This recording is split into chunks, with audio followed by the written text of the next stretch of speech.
They didn't find anything, which was a good thing and a bad thing. I mean, you're hoping you find some sort of thing and then, okay, we can solve the problem, but we can't really find it. Giving you IBS. Like, okay, so like, what can I do for diet or lifestyle? What's going to help? She was like, nah, diet's not going to do anything. You're going to have this. We can just give you some pills to mitigate the symptoms, essentially. I think of the body as a house, and there's a fire in the kitchen. So your digestive system's on fire. Okay, well, I can remove the smoke detector. I can remove the pain, but the underlying fire is still there. Physically, we're taught as a child, hey, you eat food, there's waste coming out, your stomach gurgles, go to the bathroom, clean up, you're good. We're not really taught to process emotional waste, pain, pleasure, thoughts, whatever arises, as a process of clearing out the internal system.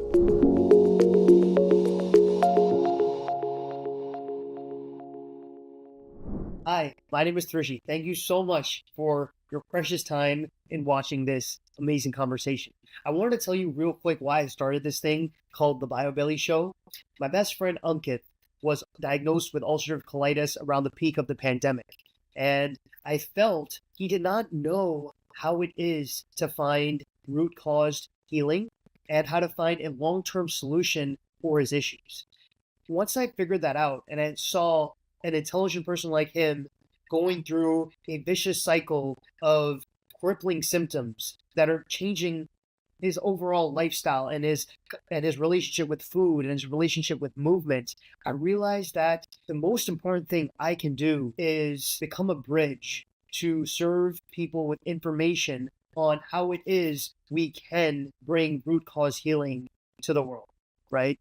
And look, with gut issues, it's so weird because the gut is the central part of our whole body, right? And so disease always starts with a small dysfunction with the gut, as far as I am learning, right? So my goal for this podcast is to speak with every single gut healer that I can, right? Whether that's a naturopath, whether that's a gastroenterologist, whether that's an IBS dietitian, whether that's a CBT expert, whether that's an EDMR specialist, whether that's a gut hypnotherapist.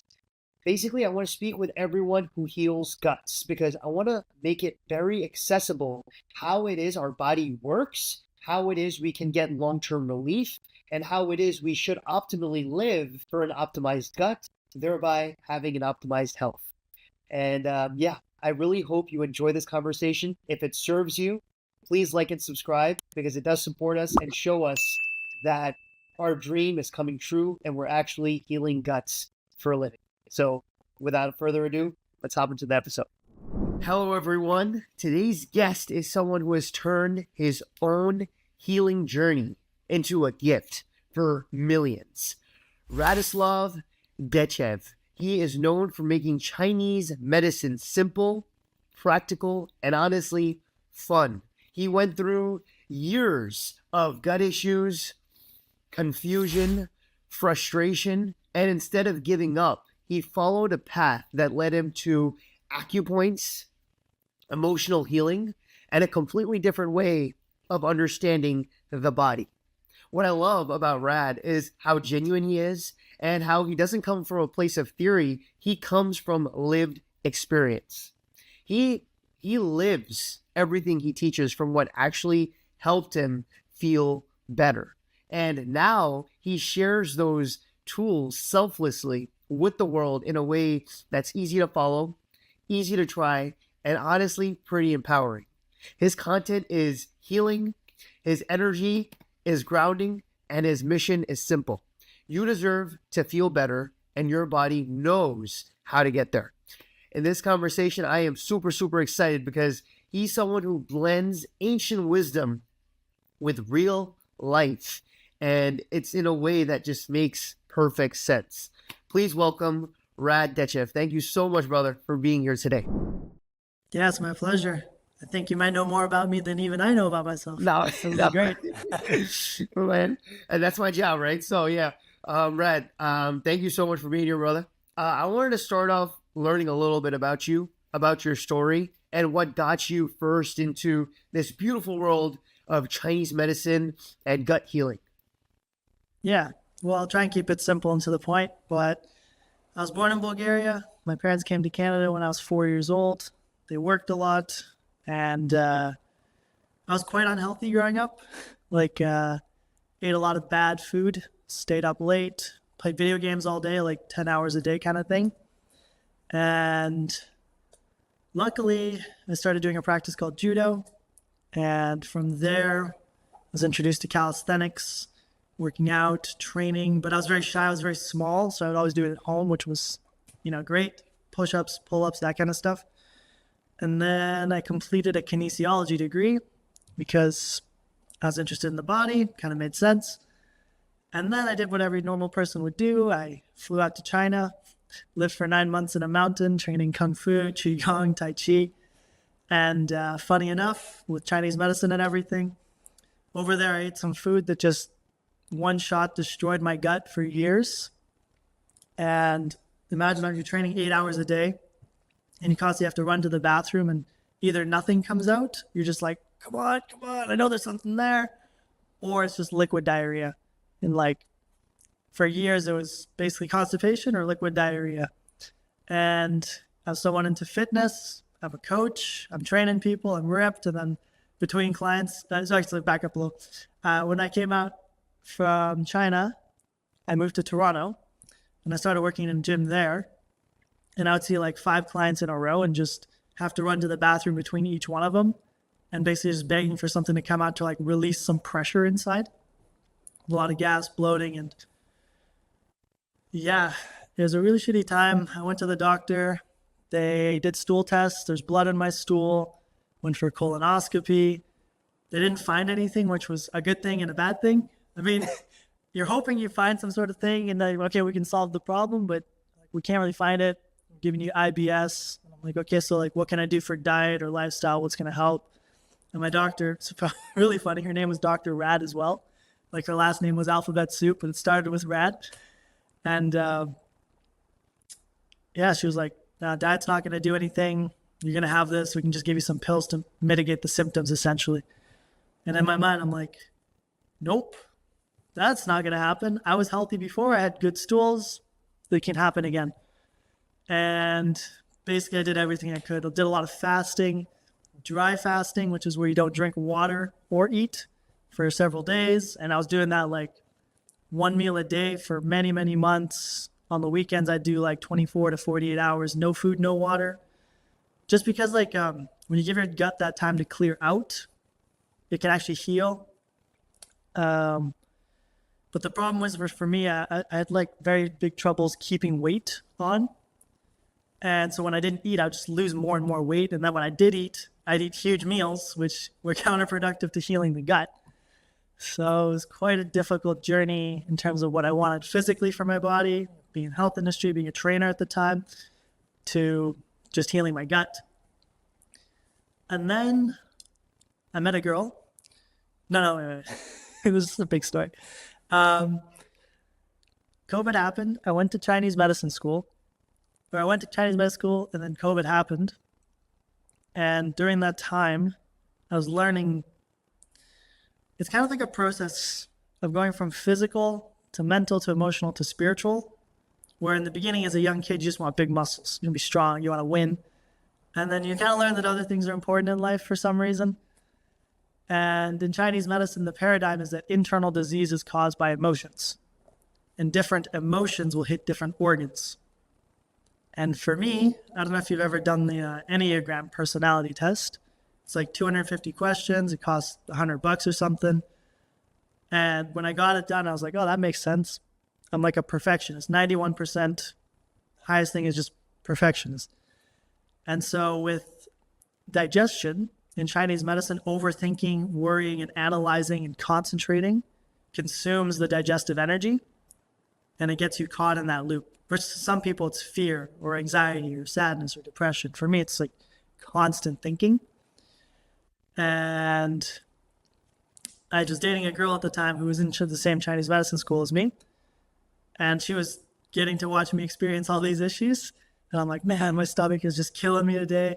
I didn't even eat anything. This is like such BS. Why is this happening? And then she goes, maybe it's not the food you're eating. It's like the energy or the people around you or your emotions. And I'm like, What? that's so dumb. That's so dumb. Yeah. Of course it's the food. But how could anything else cause physical digestive issues? And then we ended up breaking up, and long story short, she was right. I was able to come into practices. I'd meditated for many years before, but never really understood. I'm sure people are like, what's meditation? How do you even do it? It's kind of wishy-washy style. And then when I really sat down and learned from someone, there's these three things I call the three pillars that I got from Shinzen Young. It's a book called The Science of Enlightenment. Really, really worthwhile read for anyone on the spiritual path.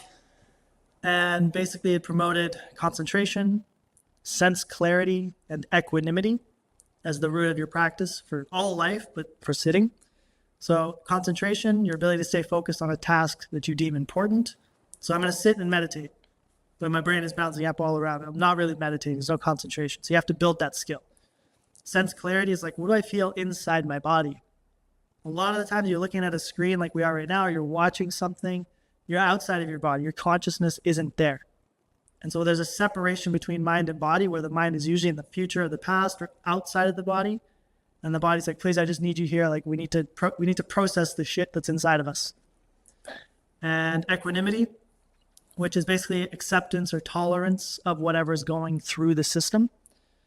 And so when it comes to emotions, the analogy I like to use is that you go to the mall and you eat some Taco Bell. It's Taco Tuesday, you get 10 tacos. And then you're walking around 20 minutes later, your gut goes, oh no, I need to go to the bathroom right now. But you don't like going to the bathroom because you're in a public space. So you hold it and you feel that, the pressure building until you get home. But then for some reason, even when you get home, you're like, nah, I'm not going to release it. And you keep holding it for weeks and months and years, and that physical crap builds up and you're just holding on with as much energy as you can. And it's almost like physically we're taught as a child, hey, you eat food, there's waste coming out, your stomach gurgles, go to the bathroom, clean up, you're good. You're physically processing waste. We're not really taught to process emotional waste that's happening all the time to our body. And that basically clogs up our energetic pathways. And if you have enough of that clogging, it impacts the actual organs and the physical tissues.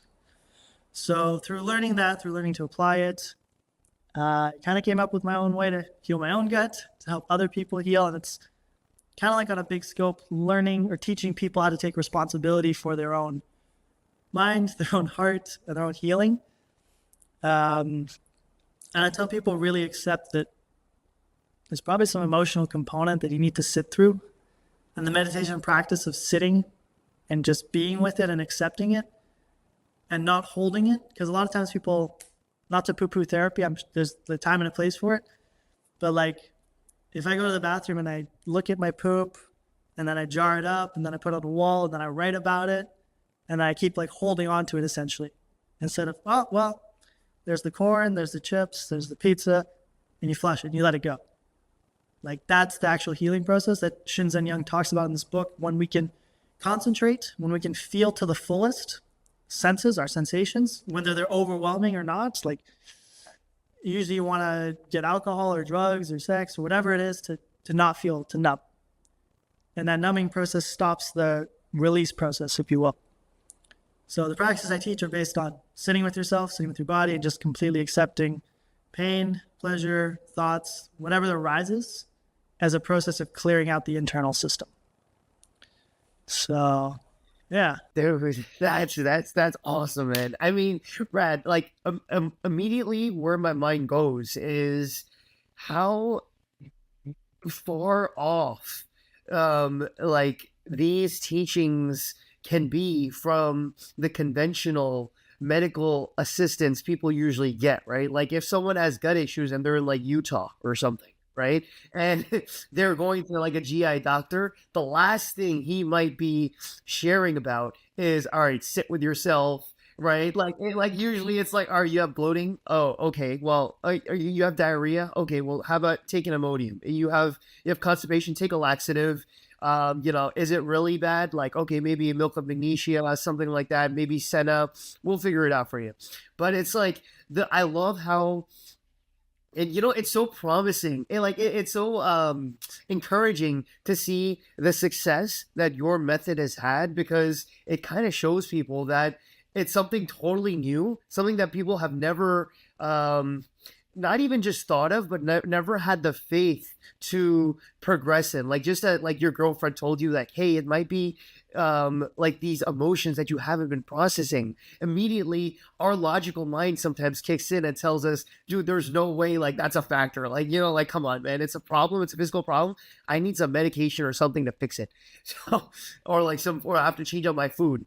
So it's like, well, I think one big change that you're making in the healing world is just making people more open-minded to this idea that, dude, healing is something that's coming from within. It's something from not seeking outward expertise, but it's more about just sitting with yourself, understanding what your body's telling you, and being present with it, and hopefully being able to flush out those emotions and thereby relieving yourself from that emotional pain. Would I be right in thinking that? Yeah. Yeah, it's funny with the Utah example out of all places. Yeah, when you go to the doctor, not just for digestion, but for pretty much anything, I think of the body as a house, right? You got your kitchen, you got your bathroom, you got your basement, and there's a fire in the kitchen. So your digestive system's on fire. Okay, well, I can remove the smoke detector. I can remove the pain by taking out the gas or reducing inflammation with Advil, whatever.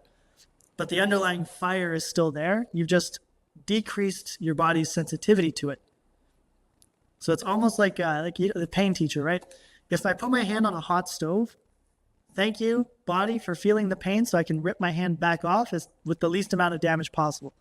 But now if I lather a bunch of pain-free cream, I take Advil, I take whatever drug, and I can just sit my hand on that fire for longer, it actually causes more damage. So the Western medical system, it's fantastic. I really like it for certain things. But for chronic disease, actually, let me back it up. Because of the way our Western societies tend to run, people are not given the opportunity to take responsibility for their own health. And therefore, the Western medical system has to be the way it is, because people won't take responsibility for their health to change diet, lifestyle, all this stuff. They have to give them something that's going to make them hold on. So in that respect, it's great. We need medicine, but if people actually want to heal and not just mask the symptoms and kick the can down the road, it's just a process internally working through it.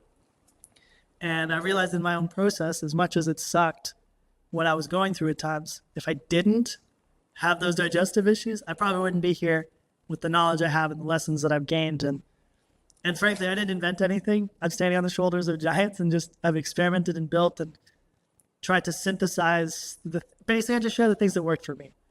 My idiot brain, when I was young, not idiot, but like I didn't believe in like a God or a source or spirit or energies. And slowly over time, it's been shifted and changed to understand that perception. And so what I do is I try and take a logical approach to the illogical, to the things that can't be explained, and help people kind of move towards that. Well, Rad, when we were talking about your journey and when you were mentioning this idea of sitting with yourself and being present, I recall in one of your sentences you said it's about accepting the pain, accepting the pleasure, right? Could we unpack that for a second? Like, what is it exactly that we should be doing? Like of course, as humans, and because we have like a 1,000-year-old brain, right? We have the same inclinations, right? Like hunger, fear, maybe like intimacy. What were you intending on sharing with us when you were mentioning that we have to embrace the pleasure, accept the pain? Yeah. If you go down the meditation pathways of Buddhism or Taoism, acceptance and equanimity are like at the top of the list for the practice. And maybe you've had experience with that. But basically, if you sit down and meditate and you have a good session, quote unquote, Like, yes, I got it. I know meditation now. Or you go to jujitsu and you beat up everyone. Yes, I got it. I'm the shit. You just bench press 225. Yes, I got it. Then you go in the next time, you're like, wow, I'm so weak. Everyone beat me and I can't sit and meditate. So you're like oscillating between these emotions of I'm the shit, I'm the great, this is so good, to man, I suck, this is terrible. Why am I even doing this? And you're oscillating between these emotions. This, in Chinese medicine, consumes your qi, your life force. Emotions, they're just consuming. They're not building. So a lot of times people will do a breath work, holotropic, kundalini, all this stuff, and they get like a pleasure kick out of the meditation, and they're seeking some sort of nirvana, enlightenment, awesome experience. And I talk to people so much, like, yeah, it's like so great. I blew up into God and all this. I'm like, it doesn't matter. Like, it's missing the point. So equanimity basically just means acceptance of whatever good or bad thing is happening without reacting to it. And so you really need that practice skill, just like lifting weights in the gym, to be able to observe your emotions when you're heightening or when you're lowering, and to just accept that state. And that acceptance of the state helps to process whatever's going through so it doesn't clog the system. So the practice I usually give, have you ever done Vipassana style meditation or heard of it? I've heard of a meditation called Jyoti meditation. I could share a little bit about it before later on. But Vipassana, it is new to me.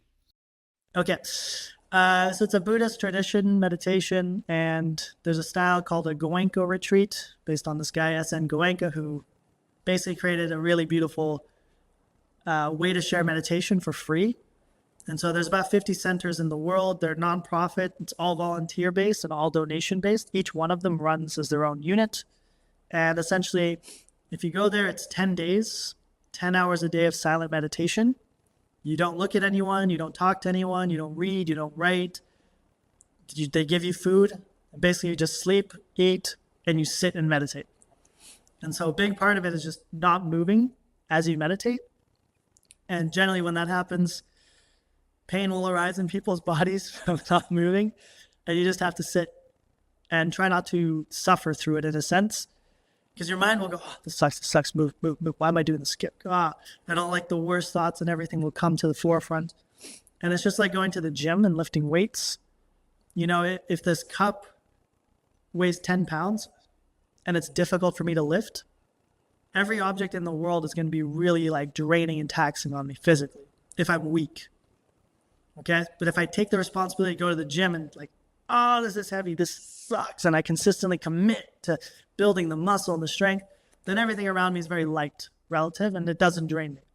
So same when I just sit with myself and have to be like, dude, it's fine, doesn't matter, it's fine, and like not psych yourself out constantly, or think about the future, or get lost in the past. And it's a skill, just like lifting weights in the gym. A beginner will like shake and throw and can't do anything, and it looks ugly, and they might hurt themselves. It's the same thing with meditation, but eventually it gives you that skill of non-reactivity, where someone cuts you off, someone yells at you, something good happens, something bad happens, and you don't just jump into it. And it's a really, really important skill. You know, your girlfriend's breaking up with you, and you're like, oh God, and you can just sit there and not yell back and not be angry and just diffuse the situation. That's unclogging the system. That's removing the emotional damage that's hitting your intestines or whatever disease you're building. So it's really important to, oftentimes people talk about the pain side of it, the suffering, but the pleasure side is equally important. If someone's addicted to drugs, alcohol, cigarettes, they're going to keep chasing that emotion. So pleasure in that sense, you can enjoy pleasure and enjoy it, but don't get sucked into it. You can be depressed and have it, but don't get sucked into it and stuck. All those emotions are there for a reason. They're temporary. But if we prolong them, so in Chinese medicine, excessive emotions and prolonged emotions are the cause of disease. So if I keep bringing up this thing in the past, or keep worrying about this thing in the future, it's consuming my chi, my life force, and I don't have enough to basically keep healing myself properly.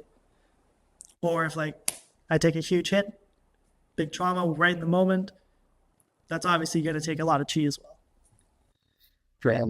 That's fascinating, dude. And before hit record, I was sharing a little bit about I'll get and dude, it's like everything you're saying. I feel like it really does. It would resonate with him because it was around his examination time, like when he started these exams.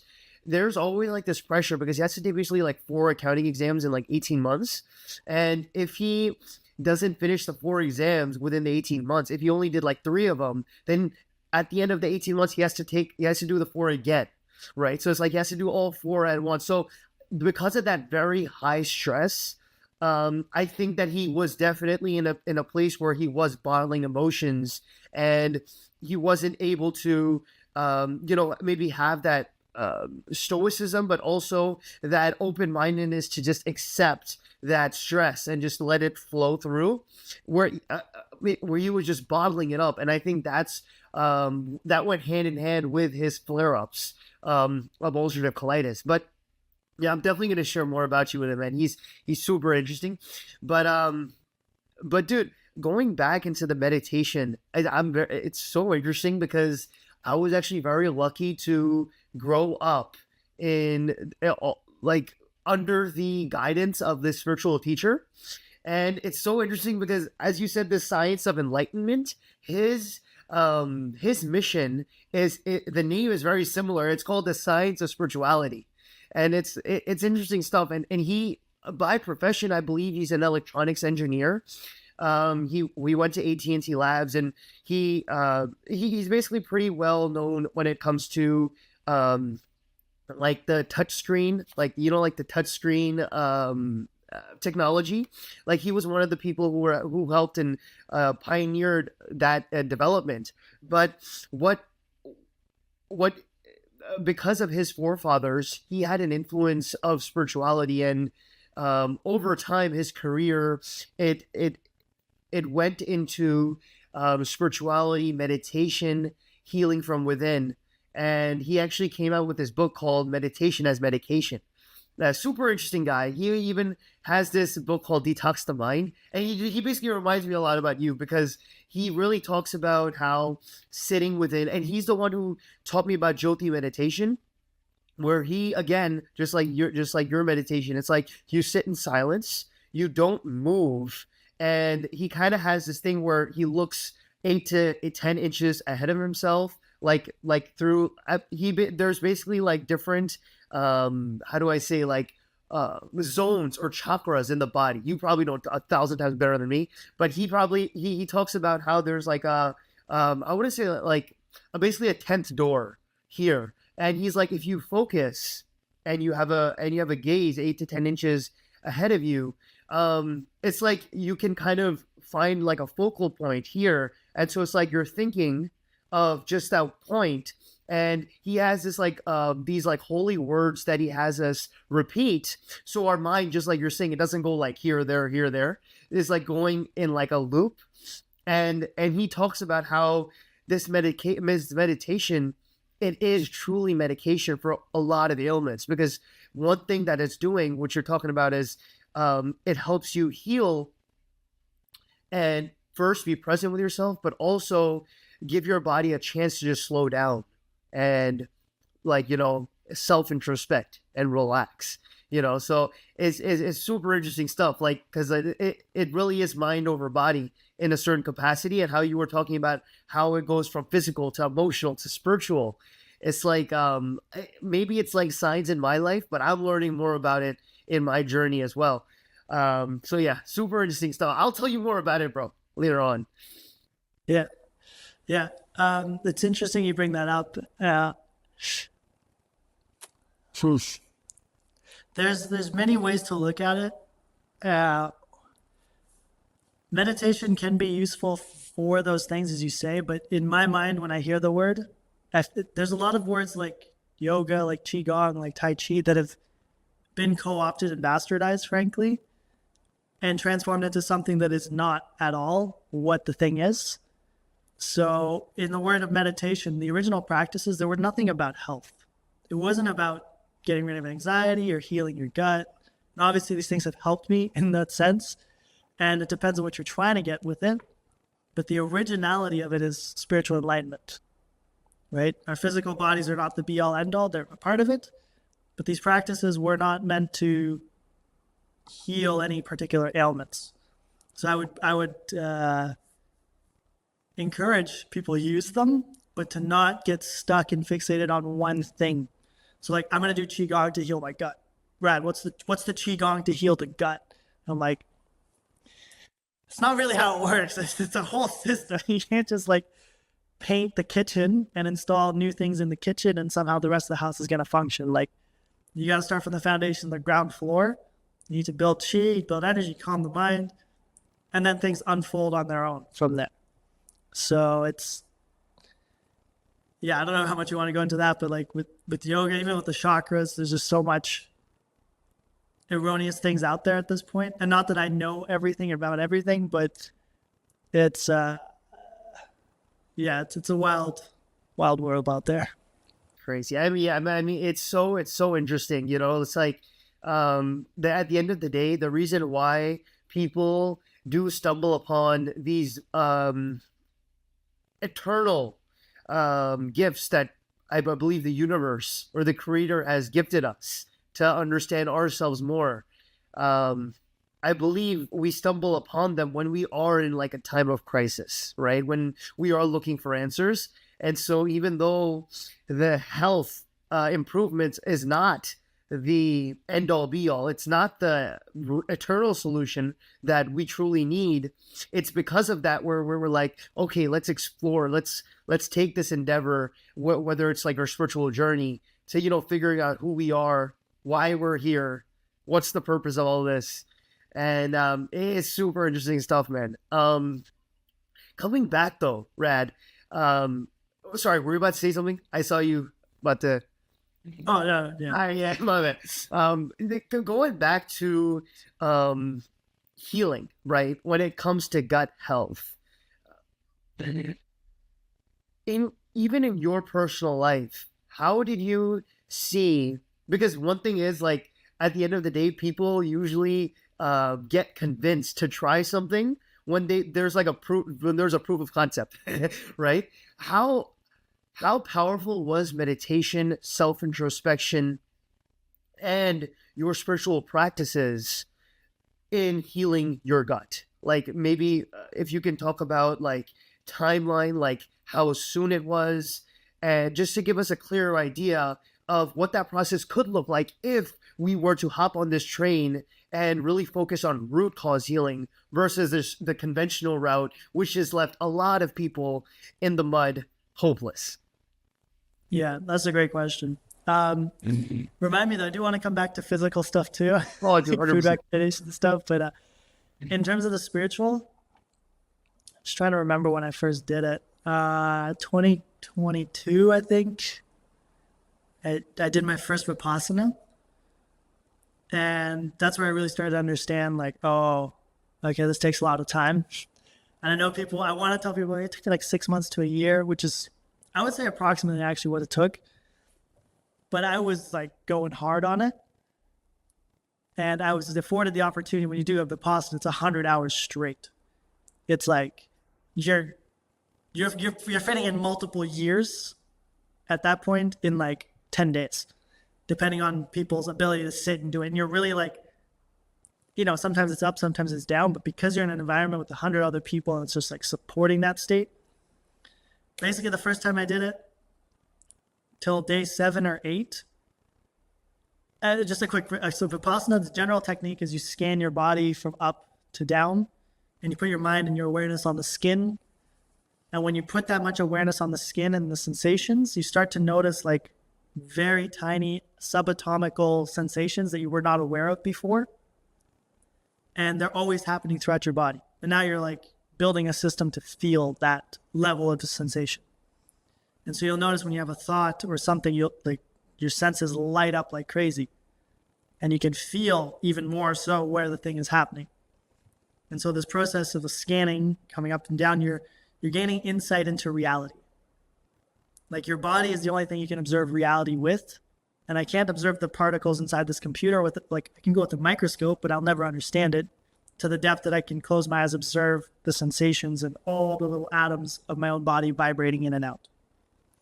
And in Vipassana and Buddhism, the idea of non-permanence, I'm so close, the word is like slipping my mind, anicca, I think that's the word for non-permanence. Man, I hope that's not incorrect. But basically,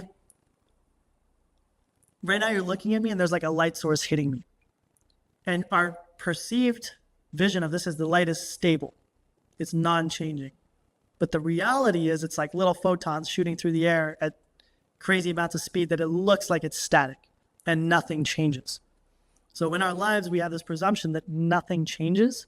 Yeah, this person's going to be alive forever. This is going to be like that. And very slowly over time, you look in the mirror like, wow, things changed. And when you have the Vipassana practice, you can observe the changes in the moment.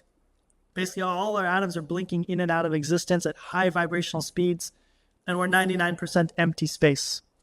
If we listen to science, 99.9% we're just empty space, but we appear physical. And so when you can tune into that, insight starts to arise.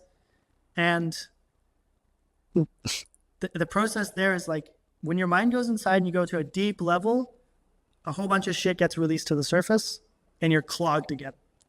And as that stuff comes up, it hits your mind and you remember, oh man, I was really bad to this person. I did this thing I really regret. And all these negative things that you didn't process at the time. You get to now sit there for hours thinking about it. So like the worst things over and over. God. Oh. And then by day 7 or 8, it would like come up. I'd be like, okay, you know what? I've kind of processed that and accepted it, and it doesn't create the same deep stimulation. So my first experience was very much like that and learning. And then a year or two ago, I did another one, and it was completely different. I was able to sit because of the process and the practice. That I could just sit, and memories that I hadn't thought about for 20 years, I like things you never remember ever. It just like come up, boom, you see it, and you can immediately release like, oh yeah, that's a thing, let it go. Oh, yep, that's a thing, let it go. Oh, that's a thing, let it go. And it's like you almost like pull out a library of old memories that are stuck in the system, and they come up to be processed. And if you have the skill, you process it. If you don't, you hold on to it and keep looking at it. So yeah, that was my process in unlocking that part. Useful, but I do a different practice at this point. That's almost completely different, but not. But for my process and what needed to happen, that was just sit, don't move, accept whatever's coming through, and let it go. Wow, man, that's so fascinating. Like, so basically, did you experience like, of course, one aspect was you were trying to kind of probably, a part of it was just trying to like find meaning, right, in like maybe in life. But when it came to like these gut issues, did you feel like a significant improvement after Vipassana sessions? I want to say yes, but the food that they feed there, which is why I also want to talk about the physical, it's a vegan and heavy carbs and like not gut supportive foods. So you're encouraged not to eat too much. I think I was totally fine the second time. I don't remember exactly the first time, but yeah, it's not exactly the food of choice I would give people if I wanted them to meditate and have a good gut health during the process. And I was there for the spiritual practice. It wasn't necessarily to heal the gut, but I had an understanding, okay, Chinese medicine emotions that's going to help the process, but it was more from a spiritual perspective. That's super interesting. So when it did come to, because I know like IBS, blood in the stool, that was an issue. What was the moment in your journey where you're like, okay, I am feeling 1,000 times better now? Yeah, I think this is so hard to say exactly the moment.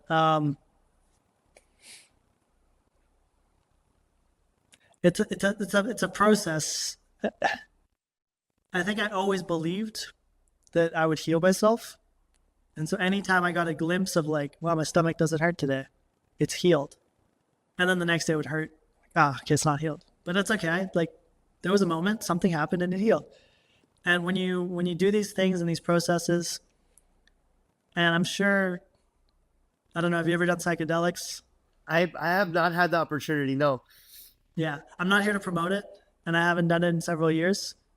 But that was also a major part of accepting that I had emotions inside of me and seeing them and experiencing them and going, wow, okay, this is important. So sitting with psilocybin mushrooms, large doses, many times, and like crying and processing, and when you're on that heightened state and you go back to a memory where like, man, that really sucked, that was so bad, that it's maybe 2 minutes goes by, but it feels like 20, 30 minutes. You're like face to face with that person in the state, feeling it. And when you go higher dose, your filter stops or your ego doesn't protect you anymore. And you're there experiencing the fullness of the emotion on the heightened state. And that also accelerates. But if you don't have any training, equanimity, sense clarity, sitting with it, it can be scary. You have a bad trip. You want to avoid it. Whenever I would go through one of those, it's just like taking a massive dump emotionally and feeling so much lighter after, even though you just went through a journey of darkness in it. Yeah, I want to say it was a 5-year process, because for five years, basically, I was trying to do everything I could. But that last year where I had all the physical things in place, that I cleared the emotional and mental, and it's not like you do it once and it's done. It's like you're constantly being bombarded with emotional debris and waste and trauma. You need to stay on it. It's like going to the gym. If you stop going, you're going to get weaker. Interesting stuff, man. And so along with this, right, I was trying to understand, like, while you were having these spiritual experiences and just understanding more about yourself and managing these emotions, I do recall, like, there were times where you tapped into more tactical forms of healing, like the acupressure, right? We were talking about even like a stool test. What prompted you into learning more about acupoints, and how effective was that in helping you feel better? Yeah. Do you know Paul Chek?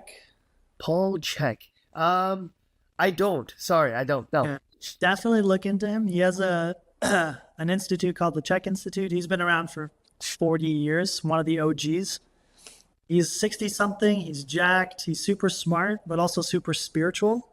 It's Paul, Chek.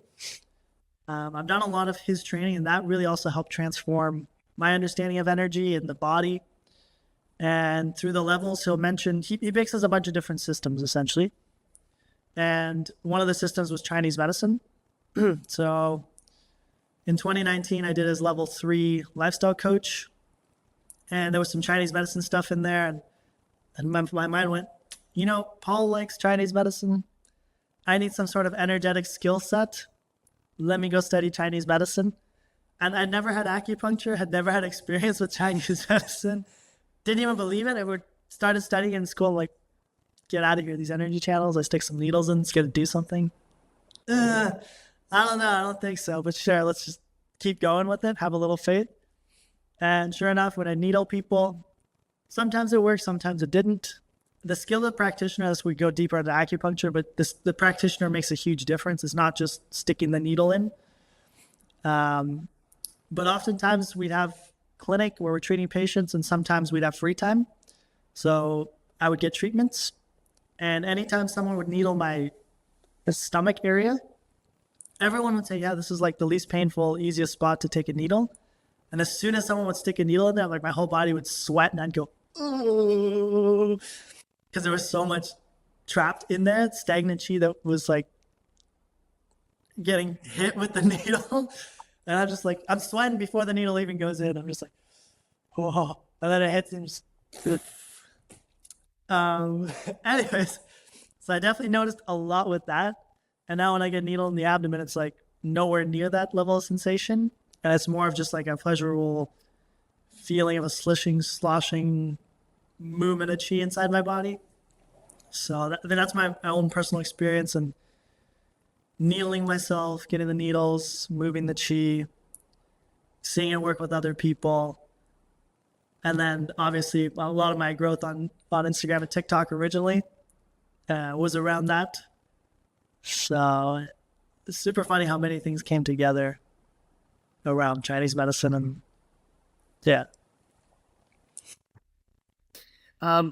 Rad, when it comes to like the top 3 acupressure points that maybe you still practice day to day that you can swear by, would you be able to share those? I remember you shared like the L, or I'm probably doing it wrong, but could you explain like some of the acupressure points that maybe we should start imbibing in our day to day? Yeah. I usually try and give like hand ones because they're easy and I can show them. But for people listening, stomach 36, just Google it, YouTube it. There's so many videos there for digestion. It's like the king point. Spleen 6, really good for digestion. And if you're having digestive issues from stress, liver 3. But on the hand that I can show, I'm not sure if this podcast is in video format or not, but yeah, it is. Yeah, basically, yeah. Just below the wrist on the palm side of your hand, 3 fingers down between these 2 tendons. That's a point called pericardium 6. Okay, so I see there's like 2 tendons popping up. Yep. I'd go between them, approximately 3 fingers down. And we're not sticking a needle, so it's not having to be so precise, but I just rub up and down this line. And this is the heart channel, pericardium channel, which is related to the heart. And this can help calm the mind, can help with sleep, but it's also really impactful in the middle chest area, kind of in the digestive zone, so it helps with nausea, vomiting. People put seasickness bands around here. So this is just a great overall point. Large intestine 4. So between the pointer finger and the thumb, right about halfway through, and I just push underneath the bone. If you're pregnant, don't do this. But this is the command point for the face. Any facial issues people have, headaches, nose, teeth, jaw pain, and because it's large intestine, helps with the gut. So it helps to move the bowels as well. If these points are tender, it means you need them. So when you're watching TV, when you're waiting for the bus, when you're just sitting, you just gently massage large intestine 4, pericardium 6, stomach 36. It's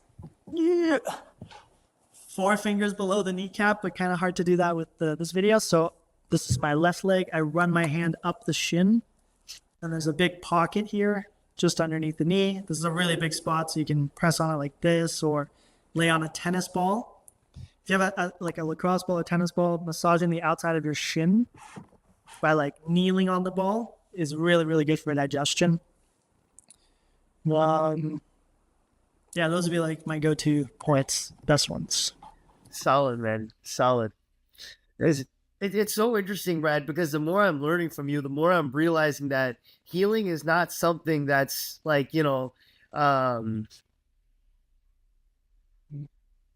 like something I can say like, okay, in like 2 to 6 weeks, you're going to be healed. It's something that's like a journey. Everyone is going through a journey, and somehow this pain is a blessing in a way because it helps us kind of understand our ability. It makes us better understand our ability to manage our emotions, and thereby again take steps towards maybe this path of enlightenment. So, and super interesting stuff, man. Like I am a bit like thrown off left field because though I was intending to have a conversation about like tactical things, like, okay, when a client walks through your door, what's like the first steps you take? Is it like an intake form? Are you asking questions? Somehow we are kind of thrown into a very powerful conversation around like, all right, dude, why are we here? What's the purpose of life? So it's fascinating, man. Yeah, that is the question to answer. Above all, is there a meaning to life, or did we just evolve out of nothing and it's all random chaos, or was there a creator that put us here for a reason? Right? If you believe you're here for a reason and that your life matters, it's quite a different health relationship versus nothing matters and it doesn't matter when I die. There's many studies on like, I don't know if it's necessarily spiritual as the word, but if you believe there's something out there above you and you can connect with it, your health will be significantly better than someone who's more atheist and believes they're alone and there's nothing else out there. It's, yeah, tremendously healing when you can surrender to some outside force that's there with you and supporting you. And the funny thing is, the higher your IQ goes, the more towards atheism you tend to move to. So people with high IQs, very, very smart, tend to think, I'm the shit, I can do this by myself, and everything in my life is because of me. Whereas you can look at many different approaches to life and realize nothing in your life is really up to you at all, and you're just blessed to have the things around you that got you here. So whether you believe in we're billions of years old and plasma exploded from a tiny little dot 12 billion whatever years ago, 12 billion years you haven't existed, the world's been fine without you, you're here for a blink of an eye, you're not that important, you're not the biggest dog in the house, and everything 12 billion years before you has been pushing to get you to this little slice of luxury or whatever you've built for yourself. Or the earth is 6,000 years old, God put you here, he wants you here, wants to love you, and that's the solution. Or there is nothing. Really addressing that is a huge aspect of healing and setting yourself straight. Again, it's the foundation. You can try and attack one disease or one problem, but what's the thing underneath it? What's the thing underneath that? What's the thing underneath that? And if you get the deepest thing, the other stuff will work itself out. Yeah.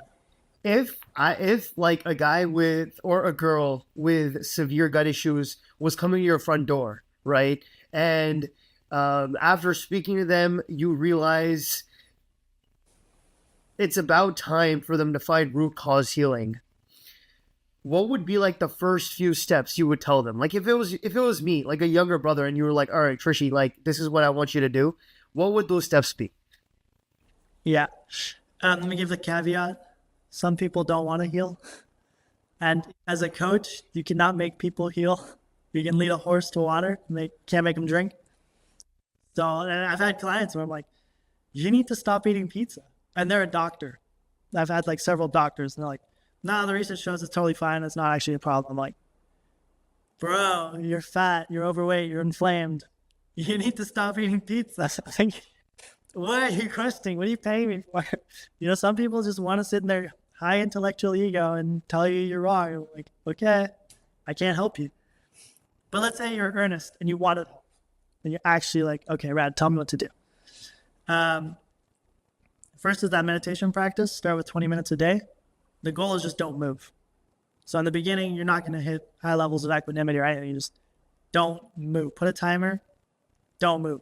And if you move, okay, just notice when you moved, and each time try and reduce the amount of movements you did. So let's say 20 minutes, you moved 10 times. Next time do 9, next time do 8, do 5. Try and concentrate on the breath with that. So don't let the mind float too much. Just bring it in and out.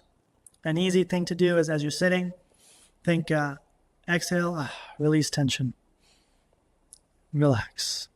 Pick a word, kind of you were saying before too. It's some sort of word to just help the system and the muscles release. I like counting too. So for people that have a difficult time, I learned this from Michael Holt.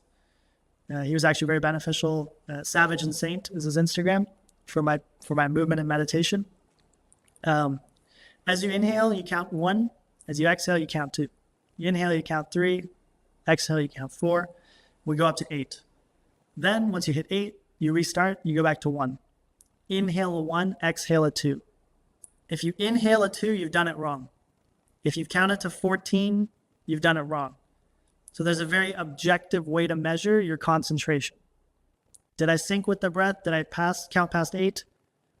Can I do 5 sets of 8? Can I do 10 sets of 8? 20 sets of 8? And then we're very tangibly building concentration. Okay, this is not the beyond. This is like training wheels. Inhale 1, exhale 2, inhale 3, exhale 4, up to 8. Restart. Then there's different ways to make it more challenging once you really get that. But it's objective. It's versus just sit there and don't think about anything. Did I not think of anything? I don't know. Well, I counted to 8 10 times in a row, and that took 5 minutes. So I did it objectively. I did 10 push-ups objectively. So in the beginning, start objective. Don't move, count. In terms of diet, basically eliminate everything except for meat. And I know this is going to sound really weird, because there was a time where I was like heavy on the vegetables, heavy on the legumes, oats, like heavy. And then I read a book called Plant Paradox. I don't know if you ever heard of that one. You buy Dr. Gundry? Dr. Gundry, exactly. Yeah. And he's a bit of an interesting character, to say the least. But it kind of got me on that, oh, okay, I should stop eating all my salads and stuff. And I did, and my digestion improved a lot. So, like vegetables, in Chinese medicine, cold foods, smoothies, raw foods, very challenging to digest. So if you have digestive issues, you want to avoid this. So especially in the beginning, we do like a week of reducing or basically eliminating all the trash foods. Sleep and circadian rhythm, super important. So in the morning, go out, get sunlight, as naked as you can be out there, no glasses. This is going to set your hormones. The circadian rhythm is going to help you sleep. Sleep is where a lot of healing happens. So if you're not sleeping, you can be doing all these other things. It's not going to help very much. Stress reduction, so walking for 10 minutes after a meal. It's really, really helpful for digestion, really helpful for insulin balance, and just generally spending less time on screens, because that's where a lot of stress tends to come from, is our screen time, watching the news. It's all designed to just like capture your attention and stimulate your emotions and get you all dramatic and feeling good or feeling bad. Which again comes back to your purpose, what you want to do, who you want to be around, how you want to spend your days. So yeah, on the crux of it is really getting aligned with what do you want to do? What are your goals? Why do you want to heal your gut? I'm sure you never had this thought, but like you wake up like, I'd like to have a six pack and be jacked. So today I'm going to work out hard and have no plan. And then the next day it's like, whatever. I don't need that. So like really getting clear on goals or nightmares. This is something I learned from Paul Chek, is when you're not sure what your goal is or what makes you happy in life, let's say, look at what makes you unhappy. So if you had to wake up and go to the same job, be around the same person, be in the same body, and 6 months later, it's just going to be worse. So it's like identifying those nightmares. I don't want to keep living this. Okay, well, if waking up at 10 a.m. and feeling like shit, then I want to wake up at 6 a.m. and feel great. So you switch it. The nightmare becomes, the opposite becomes the goal. So very many things. Everyone needs their own thing, but generally if they're digesting, they're overthinking. So they need practices to stop their mind from overthinking. Counting, sitting. When you get the hormones better, when you get the food better, your body calms down. And the Taoism body and mind are one. So funny enough, if you have a lot of pain in your body, you're going to have a lot of pain in your mind. Or if you have a lot of pain in your mind, it's going to manifest as pain in the body. So you need to heal the body and the mind at the same time, not just one or the other. Wow, man. Super, super interesting stuff, Rad. Thank you so much, man. I think if I had to summarize this conversation in just a few words, it would be that true healing is true healing is healing of the mind and body. And for long-term healing, it requires us to dive a bit deeper beyond just the symptoms that we're feeling. And we have to understand that the pain we're feeling, it's a message to us. It's a signal to us to introspect and understand how we are managing our emotions. And if we are able to have that sense of acceptance and openness to things that are coming at us in the world, we will be not only better equipped to healing ourselves, but also taking great strides towards hopefully understanding the eternal purpose of why we're here, and hopefully taking steps towards finding a more fulfilled life. That sounds pretty accurate. If I may add one more thing that I think would be a very practical, tactical tool for your audience. Your friend, what's his name? Unk? Yeah, so he was dealing with all sort of colitis. Yes. And you were saying he was trying different diets, different things, and turmeric was one of them. Yeah. And you're like, this is supposed to help. I don't understand why it made it worse. So in Chinese medicine, there's no, anyone has digestive issues, give them this. turmeric, to my understanding, I'm not a herbalist, it's a heating food. So if someone already has inflammation of the gut, it's already hot. And if we add more heating foods, it's going to make it worse. So point being is not to really specifically harp on the turmeric. It's more, the tool is gaining recognition of what food does to your body.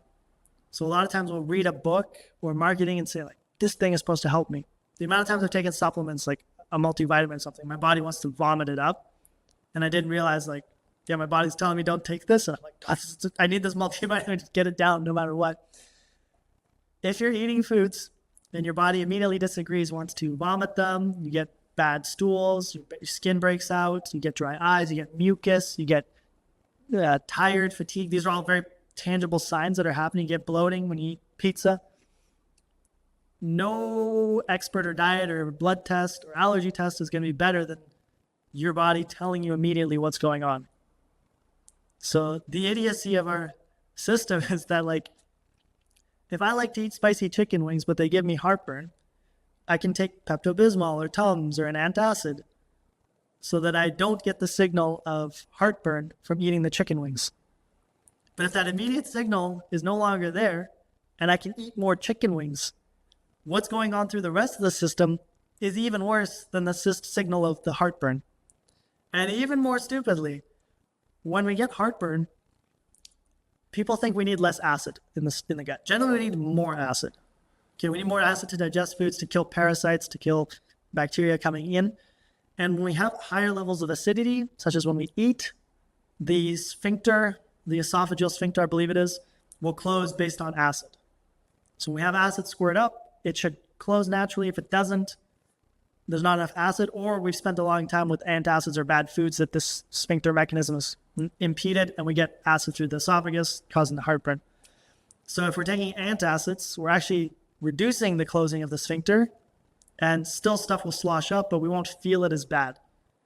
Versus helping the person encourage proper diet, proper nutrition, proper acidity that will close the sphincter and actually solve the problem. So again, it's just a lot of masking because people aren't able to understand what these things really mean inside. So connecting the foods that you eat directly with the symptoms you experience in that moment will help guide you day to day as to what your body actually needs and wants, not what your brain thinks it needs and wants. Got you. So it's not about masking the symptoms, but really hearing the problem to be able to figure out like, all right, this is not like, it's not an attack, it's a message. Let me internalize it and let me make a better course of action to feel better versus just numbing the pain, right? Yeah.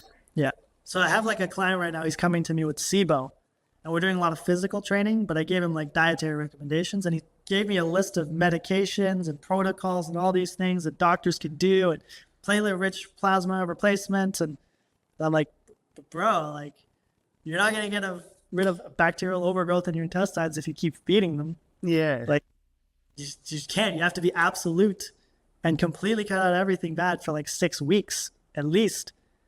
And he's not there. He's not willing to. And his brain thinks that some injection or some person or some medication is going to fix the gut, but it won't. It won't. You got to just have responsibility with the food you put in your mouth at some point. Wow. It's just also a huge aspect is also just humility, right? Like having the humility to be open-minded and be like an empty cup versus like a full cup and be like, I already know everything. Yeah. 100% that. It's interesting you mentioned like acid reflux. Like one thing that, especially in my close circle, a lot of loved ones, they deal with are migraines. Like my mom, she has a lot of migraines, and the first immediate action is being like, okay, I'll take like an ibuprofen or I'll take like an Advil or something. And it's weird because somehow in my gut, like I just know, no pun intended, but like somehow in my like feeling, I know that it's not like the best course of action, but I just don't know like what I would tell her to do otherwise, you know, like I'll just, there are times where I'll just be like, no, don't take that, you know, like you don't need that. And she's like, well, then what do I do? And it's like, I don't have the rationale to tell her like, what's the better alternative, you know? So what is like maybe specifically on migraines, but what are some things that you recommend people doing to finding somewhat of short-term relief so they can kind of step away from like these medications that have adverse effects on top of them. Yeah, I mean, the reason we reach for those is we know that they generally work and they're an easy option and we don't have to work and do anything. So even if I gave people like, here's a 5-minute acupoint massage to do, it's too much. I'll just take the pill and just do it for me. For the migraine, dehydration is a major cause. So like, hey, mom, before you take that, just like drink a full glass of water and see how you feel. Like wait 10 minutes, just drink a full glass of water, see how you feel. Take a tennis ball or like a hard ball and massage the bottom of the feet. So like stand on it, press into it. This can help release the fascia all the way up to the back of the head, help release some pressure. Sometimes headaches are caused by just staring at a screen for too long. So again, this is that thing I said where my consciousness is outside my body and I don't feel what's happening. You're on the screen a while, you're playing, and then you come out of it like, oh, yeah, I should have, oh, how did I not notice? Oh, my back. Now that you're back in the body, you didn't notice how much damage was happening from this because you're out of the body, you're not feeling it. And then you come back, it's like, ooh, let me take that Advil so I don't feel this. It's a commitment, it's a purpose. Why shouldn't I take the Advil? Is there really a reason that I can see and understand that emotionally makes enough sense for me to commit to not taking Advil? You know, and people just don't see it in the moment because it's like, well, I'll smoke a cigarette. It's not going to kill me. And they're right. It's not going to kill them. And it's going to help actually relieve tension and de-stress them. And many of the things we have in our life are to move qi in a sense of Chinese medicine. Liver qi stagnation is a process that all Chinese medicine practitioners will understand very well. But when we're stressed, we need something to move ourselves. Chocolate, alcohol, a cigarette. And that movement helps the body. It's a healing thing because now my qi is moving. But then it goes away, it clogs up, and it's clogged in. So it's not a long-term solution. So the thing that I'm doing to get qi movement and release is actually clogging it long-term, but I don't notice it or see it. So why am I going to change it? So really, like, the simple stuff is just drink some more water and stand on this ball. See if it helps your headache. And if it does, and it's like, oh, wow, it did work. Okay. Oh, so if I do this a bit more, I might not even get headaches and I won't not even have to do it anymore. So it's like the easiest, lowest hanging fruit is always, I'm like, yeah, I don't even tell people to sit for 20. I'm like, just do 5 minutes. You do 5 minutes and sit. 2 minutes. Just sit for 2 minutes. Don't move. Some people, it's very hard. That first 2 minutes. Why would I do 20? I can't even, it's so impossible. How can I deadlift 500 pounds? It's impossible. Why would I can't. You just pick this thing up for 2 sets. That's it. Bite-sized steps. 100% bite-sized step. Or massage her. If she's not willing to, you have to massage her. Yeah, dude, So I do. massage the back and Yeah, sorry. How should I exactly? So basically, what I do is I'll go down this, and I'll try to, because she has a lot of tension here. She's also a lawyer, so she just like you said, she's on the desktop a lot, and so like a lot of the time I'm just trying to open up her back again so she has like good posture, because sometimes she becomes like this. So that's one thing. But then I also heard about like this pressure point here, like in the behind the ear, which helps people go to sleep apparently, like this one. As I'm trying to do that too, hopefully in an effort to help relax her muscles. But yeah, like it sometimes it is effective, but regardless of what it is, she usually just pops an ibuprofen, put a melatonin in there as well, just to like make sure that she can also fall asleep. And it's not that much melatonin, maybe like 3 milligrams, but then it's like that ibuprofen that like I've heard so many things about how it's not really great for the gut, and so I'm really trying to figure out ways how to get her off of that. yeah. Man. I mean, it sounds like a broken record, but it goes back to purpose. Why is she working so many hours as a lawyer? Is it really bringing her joy and fulfillment? Or is it just tanking her health and not making her feel good? And she already has enough that she doesn't need to do that level of pushing and grinding, if you know what I mean. Yeah, bro. It's so funny. You're right. The higher level question of not just my headache, it's like, is the way you're living life congruent with what you actually believe and want? Or you're just going off of a pattern that's requiring these sacrifices of your health that you're not even aware of? That's crazy.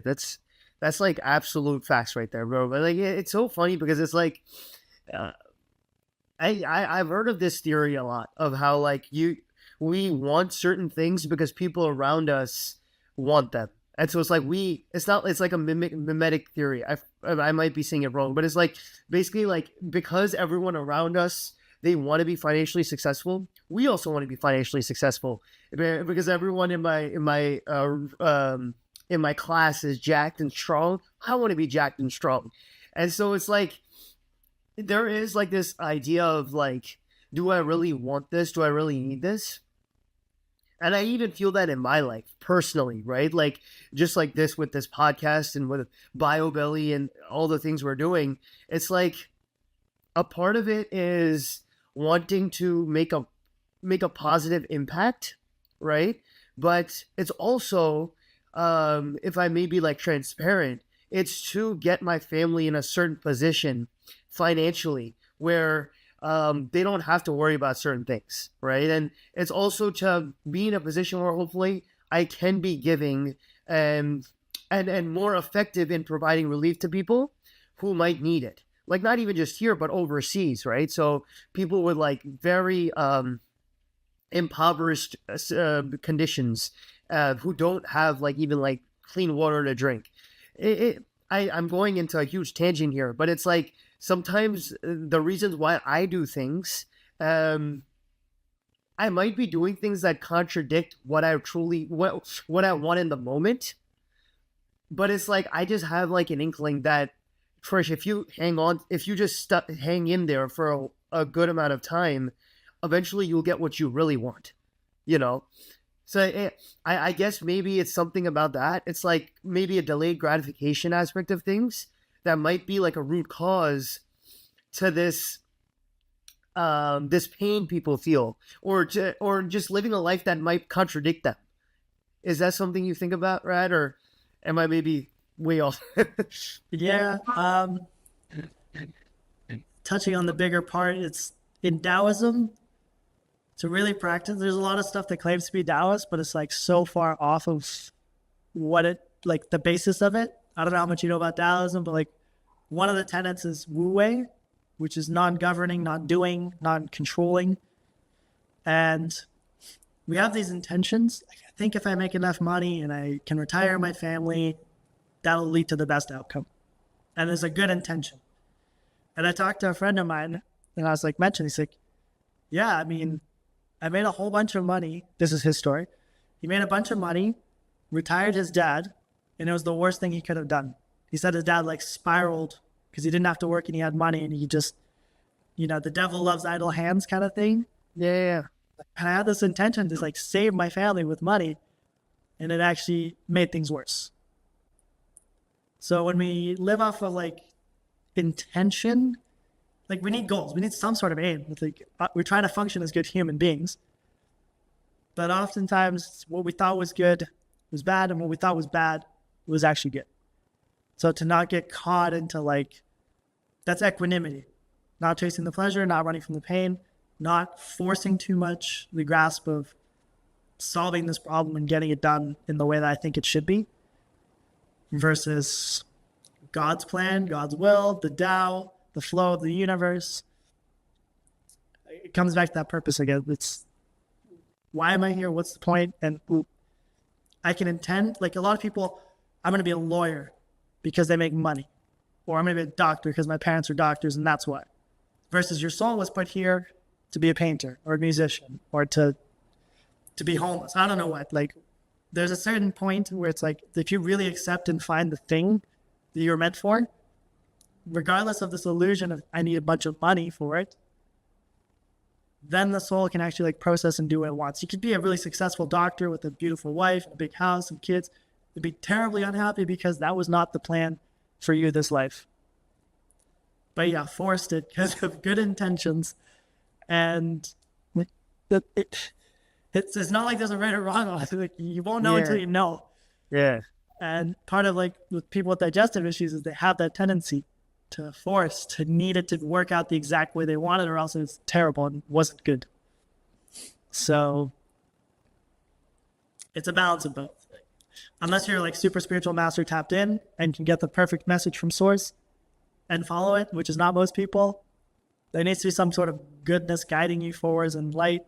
And again, like that's why having some sort of connection to source. Generally, it won't tell you to cheat or steal or lie or harm people. It'll be like, what's the best way I can to help people, like you're saying, and support others. Generally a good path. But there's always consequences to goodness, so to speak. Man, that's super interesting, man. Yeah, because it's like it's funny because I'm early in my journey, right? When it comes to career and even spiritually, I'm not even speaking as like a podcaster at this point. I'm speaking as like a little brother, just learning from you. But yeah, it's like I am slowly trying to understand my way here, and understand what I want to do. And sometimes I feel like all I have is like the good intentions in life that are kind of helping me push forward, move forward. And I try to like in my day-to-day imbibe like good, healthy habits that I know have proven to be productive for me when it comes to like waking up early, getting my workout in, eating well, working hard. When it comes to even learning about gut health and learning about all the different like just building a network of healers that I can learn more from, right? And kind of leverage their years of experience to hopefully bring root cause healing at the forefront. And so yeah, it's like I hope I'm doing it right, So, but yeah, I think the main thing is if I just maybe have that mentality of acceptance, and I'm just like, hey, whatever happens is for the best for me, sweet as thy will, and I just take it a step day by day, and not get too attached to anything. Hopefully, I'm doing it right, Yeah. Yeah. Put the best intentions in. Do your work. Listen to something outside of you that's telling you, this or that. And that's ultimately, the meditation practice is that for me. It's like getting more guidance, do this, don't do this. Be more aligned, don't say yes to everything. This opportunity, it's cool, make your parents really happy, but like, this is not what I want to do. That's not it. So, yeah, getting to that point is. Dude, I feel like I could talk to you for hours, bro, but it's like there's so many things that I love to unpack, man. But I know for the interest of time, we'll probably table that for the next conversation. But yeah, man, thank you so much for all your time. I think I learned. It's like I came into this call like trying to learn more about acupressure, like understand like okay, these are the foods, high fiber, this is the food you should eat. But yeah, it definitely did. Maybe it's like God's way of like telling me what's like really what matters. But yeah, I feel like if anyone takes away anything from this whole conversation, it's that true healing is from looking within and being mindful of how we are interacting with the world and what's like the best way we can open our minds to be more accepting to like outside stressors and pressure, so it's not something that bottles up in us, but it's something just that flows. And how powerful meditation is, because if I were to think about it, it's like, why could sitting in silence and just being with yourself be powerful? Only way is you're getting more present and you're present with yourself, and you're getting the chance to have those thoughts resurface and have that kind of battle practice of just moving those thoughts away. So that's one. But second is being, again, just more present. And yeah, I'm definitely going to practice it, dude. The 1, 2, 3, 4, 5, 6, 7, 8, the inhale, exhale, I'm definitely doing that. So yeah, I appreciate it. Yeah, appreciate your time too. I love the energy. Sure you're doing good in the world. Wish you all the best on it. Thanks, Rad. Appreciate you, brother. Till the next one, man. But as a final one, where can people find you, learn more about you, and work with you? Easiest is radoslav.ca, radoslav.ca, or Radoslav on Instagram. I do have a little mini digestion course people can do that opens up and expands even more into this and is more linear versus the bebop that we've been doing here. So they can find that on my Instagram mostly. Yeah, I'm not a big marketing sales guy, so you're going to have to dig a little bit, but it'll be... Love it, bro. Rad, thank you so much for your time today, bro. You've been awesome. And I can't wait for more people to learn more about your way, learn more about how healing truly comes from within, and hopefully, find something that lasts. And usually it's when success has come from a practice that it usually spreads more and more.